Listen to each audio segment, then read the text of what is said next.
रामकृष्ण वर्तमान याचा 3रा अध्याय आणि त्याचं 3 ते 5 ही वचने आपण आजच्या मननासाठी वाचणार आहोत.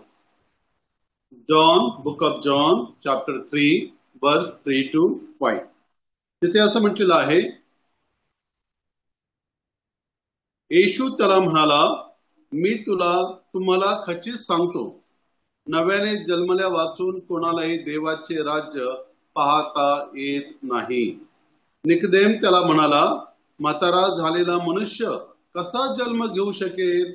त्याला मातेच्या उदरात दुसऱ्यांदा जाणे व जन्म घेणे शक्य होईल काय? येशूने उत्तर दिले की, मी तुम्हाला खचित सांगतो, पाण्यापासून व आत्म्यापासून जन्म घेतल्या वाचून कोणीही देवाच्या राज्यात प्रवेश करू शकत नाही. आजच्या ह्या वचनाबद्दल प्रभू विशेष या वचनांवरती आशीर्वाद पाठव. त्यानं या ठिकाणी आम्हाला एका मोठ्या प्रश्नाचं उत्तर आम्हाला ह्या ठिकाणी पाहावयास भेटत आहे. ज्यावेळेस निकोदेमस प्रभू येशूकडे आला त्यावेळेस ऍक्च्युली निकोदेमस विषयी असं म्हटलेलं आहे, तो इस्रायलाचा धर्मगुरू होता, शिक्षक होता. सभास्थानामध्ये तो नियमशास्त्राचं शिक्षण देत होता आणि तरीही त्याच्या जे काही त्याला प्रश्न पडला त्यावरून आम्ही असं पाहतो की त्याला त्या नवीन जन्माविषयीचं किंवा आध्यात्मिकतेच्या विषयीचं त्याला ज्ञान खूप कमी असं होतं. नियमशास्त्र जे काही सांगितलेलं आहे त्यानुसार करणे, त्याचा आध्यात्मिक अर्थ किंवा देव त्यापासून काय मनुष्याकडे इच्छित आहे याचा त्यांना भान राहिली नव्हती. आणि म्हणूनच असं म्हटलेलं आहे की अवघ इस्रायल धार्मिकतेबाबत मृत झालेलं होतं, ओसाड पडलेलं होतं. आणि त्यामुळेच त्या ठिकाणी आपला प्रभू येशू ख्रिस्त आला आणि त्याने असं म्हटलेलं आहे की नवीन जन्माविषयीची त्या ठिकाणी त्या इस्रायलामध्ये एक सुरुवात अशी केली. आणि त्याचीच म्हणून आम्ही या ठिकाणी पाहू शकतो की निकोदेमाच्या प्रश्नाने आणि प्रभूच्या उत्तराने एक महान उलगडा आम्हाला या ठिकाणी झालेला पाहतो. देहाच्या जन्माविषयी जो मनुष्य देहाने जन्माला येतो किंवा शारीरिक जन्म होतो त्याविषयी असं म्हटलेलं आहे आणि त्याला मरण हे निश्चित असं आहे.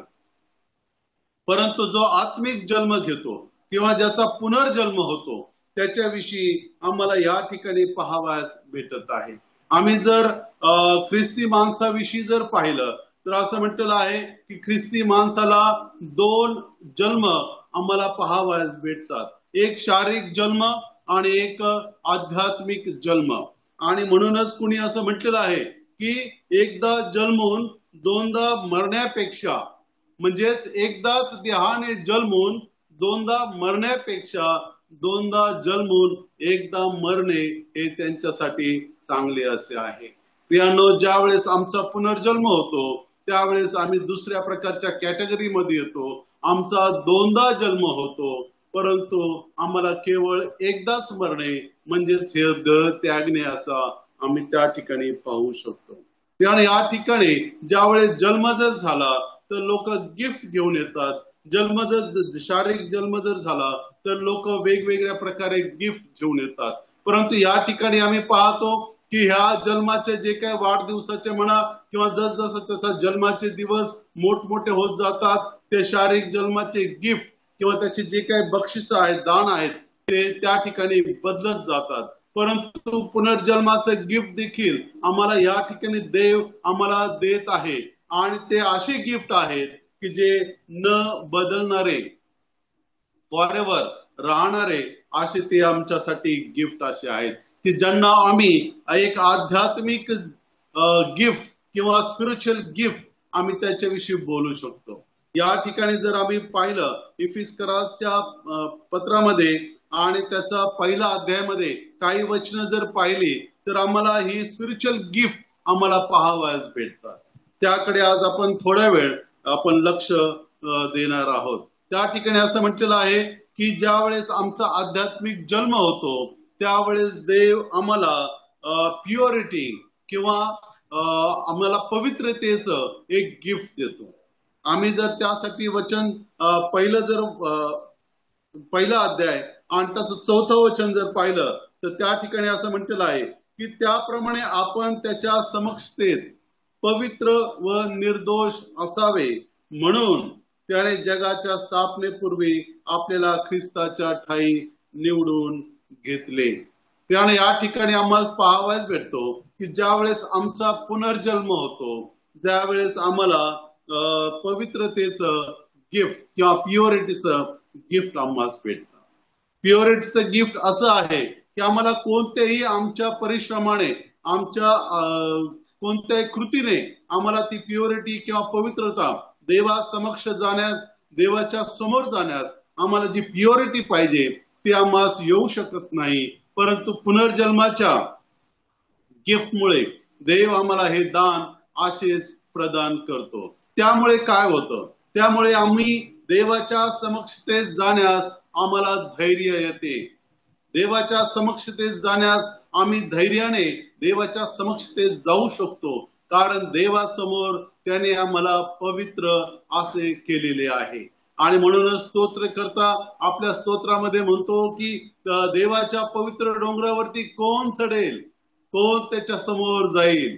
आणि मग त्याचं उत्तरच आम्ही त्याच स्तोत्रामध्ये पाहतो की ज्याचे हात स्वच्छ आहे, ज्याचे मन शुद्ध आहे, तोच देवाच्या त्या पवित्र डोंगरावरती चढेल. ज्यावेळेस आमचा पुनर्जन्म होतो असं म्हटलेलं आहे की आम्हाला प्युरिटीचं गिफ्ट आम्हाला भेटतं की ज्याद्वारे आम्ही थेट त्या सर्व समर्थाच्या आसनासमोर आम्ही जाण्यास आम्ही भीत नाही कारण तेवढी कृपा दया आम्हाला तो पुरवतो.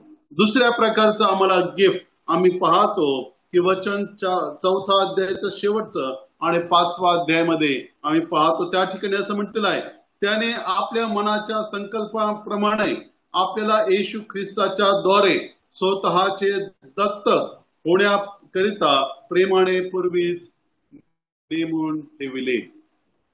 ज्यावेळेस आमचा पुनर्जन्म होतो त्यावेळेस असं म्हटलेलं आहे की आम्हाला वारिसपणाचा हक्क, दत्तकपणाचा हक्क आम्हा सर्व काही आम्हाला देवापासून भेटतो. खरं पाहू गेलं तर संपूर्ण मनुष्य जातीला देवाने निर्माण केलेलं आहे. संपूर्ण मनुष्य जात ही देवाची निर्मिती अशी आहे. परंतु जे पुनर्जन्म पावतात, ज्यांना ख्रिस्तामध्ये तारणाचा गौरवी अनुभव भेटतो, त्यांच्यासाठी असं म्हटलेलं आहे की त्यांना स्पेसिफिक एक त्यांना हक्क किंवा स्पेसिफिक त्यांना एक नातं देव त्यांच्याशी जोडतो. त्यांना दत्तकपणाचा अधिकार त्यांना देण्यात येतो.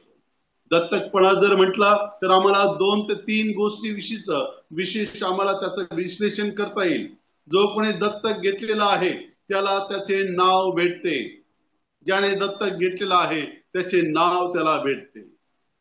ज्याने दत्तक घेतलेला आहे, जे काही त्याच्या जवळ आहे ते सर्व काही त्या दत्तक पुत्राला किंवा दत्तक पुत्रीला त्या ठिकाणी असेच वारसाने भेटून जात. ज्याने दत्तक घेतलेलं आहे त्याच्या जवळची जी काही संपत्ती आहे ते सर्व काही त्या दत्तक पुत्राला देण्यात येते. आम्ही या ठिकाणी पाहतो ज्यांचा पुनर्जन्म झालेला आहे देवाने त्यांना दत्तक होण्याचा अधिकार त्याच्या प्रेमानेच आम्हाला पूर्वीच नेमस्त करून ठेवलेला आहे. आम्ही जर तिसऱ्या प्रकारचं जर आम्ही या ठिकाणी जर दान जर पाहिलं किंवा गिफ्ट जर पाहिली तर या ठिकाणी आम्हाला त्याच्याकडून ग्रेस भेटलेली आहे, दया भेटलेली आहे, कृपा भेटलेली आहे. आम्ही वचन 5 आणि 6 मध्ये जर पाहिलं तर असं म्हटलेलं आहे की त्याने आपल्या मनाच्या सत्संकल्पाप्रमाणे आपल्याला येशू ख्रिस्ताच्या द्वारे स्वतःचे दत्तक होण्याकरिता प्रेमाने पूर्वीच नेमिले आहे. त्याच्या कृपेच्या गौरवाची स्तुती व्हावी म्हणून हे झाले. ही कृपा त्याने आपल्यावर त्या प्रियकराच्या ठाई विपुलतेने केली. त्यानं ज्यावेळेस आमचा पुनर्जन्म होतो त्यावेळेस असं म्हटलेलं आहे देवाकडून आम्हाला कृपा प्रदान होते. जर कृपेचं जर व्याख्या एका शब्दात किंवा एका वाक्यात जर करायची असेल तर आम्हाला माहिती आहे ज्याची आमची योग्यता नव्हती ते त्याने आम्हास प्रदान केले, म्हणजेच त्याने आमच्यावरती अशा रीतीने कृपा केली, दया केली. प्रियांनो, त्याबद्दल आम्ही त्या खरोखर प्रभूला धन्यवाद देऊया. आणि ही कृपा कशी केली आम्ही जर वचनात जर पाहिलं की त्याच्या प्रीतीच्या प्रमाणात त्याने ही कृपा, त्याचा प्रीतीचं प्रमाण आम्हाला वचनामध्ये वेगळ्या वचनात आम्हाला काय पाहावयास भेटतं. त्याच्या प्रीतीची लांबी व खोली कोण मापू शकेल? देवाच्या प्रीतीची खोली व लांबी आम्ही मोजू शकत नाही. ती अथांग अशी आहे, ती आम्हाला न मोजता येण्यासारखी आहे. आम्हाला ती समुद्राच्याही पेक्षा मोठी अशी आहे.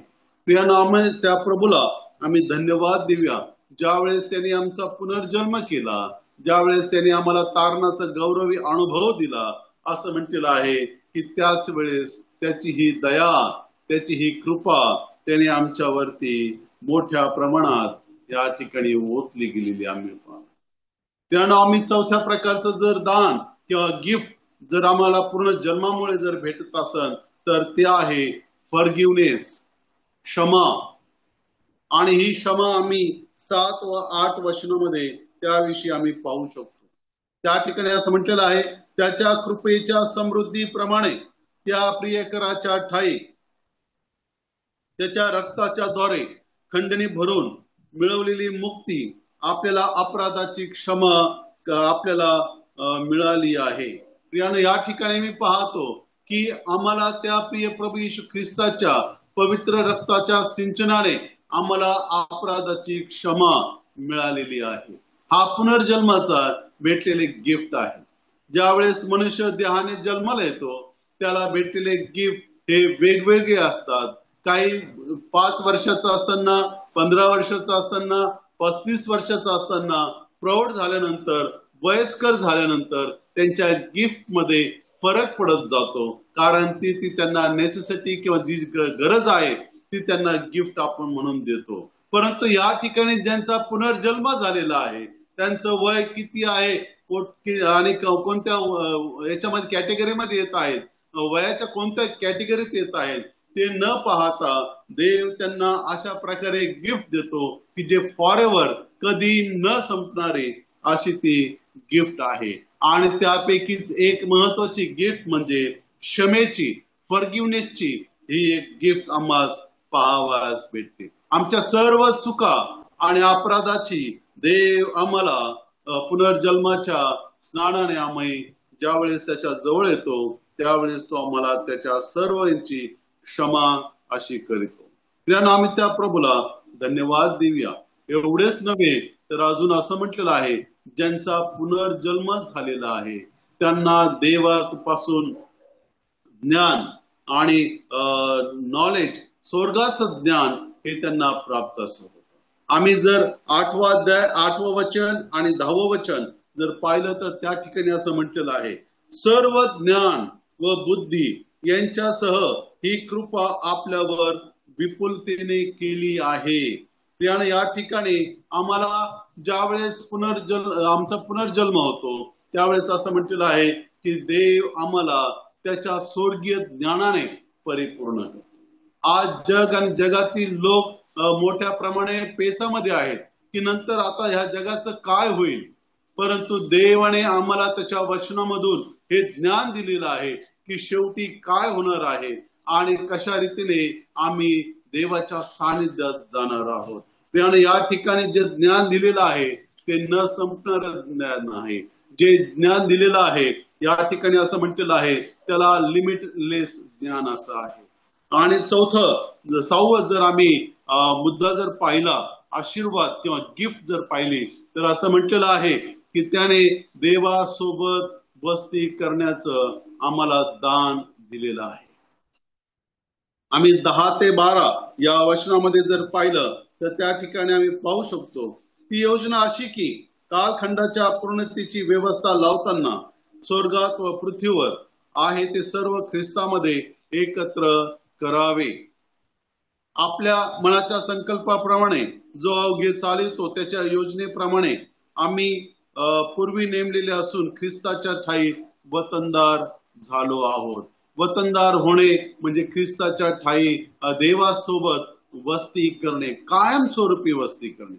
पुष्कळचे गिफ्ट असे असतात की जे तुमचा ज्या वेळेस तुम्हाला ते भेटतात त्यावेळेस ते काही गिफ्ट त्याच वेळेस रिव्हील होतात आणि काही गिफ्ट नंतर रिव्हील होतात.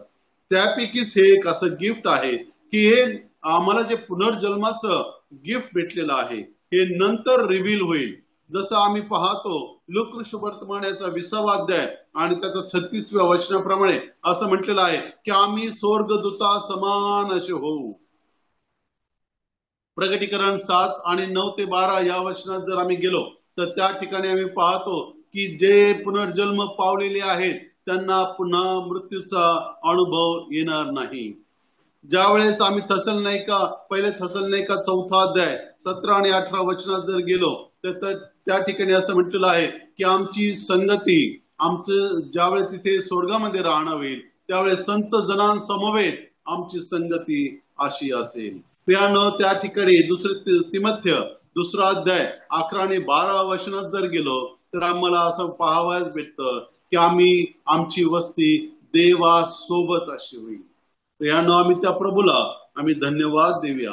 आणि शेवटचं परंतु जे last but not the list ज्याला आपण म्हणू शकतो की त्याने आम्हाला पवित्र आत्म्याचं दान दिलेलं आहे. पवित्र आत्म्याची गिफ्ट म्हणून त्याने दिलेलं आहे. आम्ही जर 14 वचन जर वाचलं तर त्याविषयीचा आम्हाला उल्लेख तिथे पाहावयास भेटतो. देवाच्या गौरवाची स्तुती व्हावी म्हणून त्याने स्वकीय जनांची खंडणी भरून मिळवलेल्या मुक्तीसाठी हा पवित्र आत्मा आपल्या वतनाचा विसार असा आहे. प्रियानो, जो पवित्र आत्मा त्याने आम्हाला दिला त्याद्वारे आम्हाला हे पाहावयास भेटतं की देवाने आम्हाला किती महान गिफ्ट असे दिलेले आहे. खरं पाहू गेले असता पवित्र आत्मेशिवाय आम्हाला जे काही अगोदरचे 6 गिफ्ट आम्ही पाहिले ते परिपूर्ण होऊ शकत नाही. जसं आम्हाला ती पवित्र आत्मेशिवाय ती भेटू शकत नाही. आम्हाला जे काही देवाचं दत्तकपणा आहे, देवाने आपल्या दत्तकपणाचा पवित्र आत्मा आम्हाला दिलेला आहे आणि त्यामुळेच आम्ही हे सर्व काही मिळवू शकतो. त्यानं आम्ही त्या प्रभूला धन्यवाद देऊया की अशा रीतीने निकोदेमसच्या प्रश्नाला आलेल्या उत्तराने देवाने आम्हाला पुन्हा एक वार नवीन जन्माचे जे काही गिफ्ट आहेत ते रिव्हील केलेलं आहे. त्यानं त्यासाठीच असं म्हटलेलं आहे पुन्हा एकदा की जे एकदाच जन्मून दोनदा मरणे देहाने तर मरणेच आहे, पण त्यानंतर जर ख्रिस्ताचा आम्ही स्वीकार केला नाही, जर आमचा पूर्ण जन्म झाला नाही, त्या नरकामध्ये पुन्हा त्या मरणाचा अनुभव आम्हास येणार नाही. परंतु ते मरण असं आहे की मरण तर येत नाही आणि जीव तर त्या सुटका होत नाही. परंतु त्यासाठी असं म्हटलेलं आहे की आम्ही दोनदा जन्मल्यानंतर एकदा मरणे हे आमच्या हिताचं असं आहे. एकदा मरणे म्हणजे आम्ही देहाने तर मरणारच आहोत, परंतु जर आमचा पुनर्जन्म झालेला आहे ख्रिस्त येशूमध्ये आम्हाला कायमस्वरूपीचं सार्वकालिक जीवन भेटणार आहे.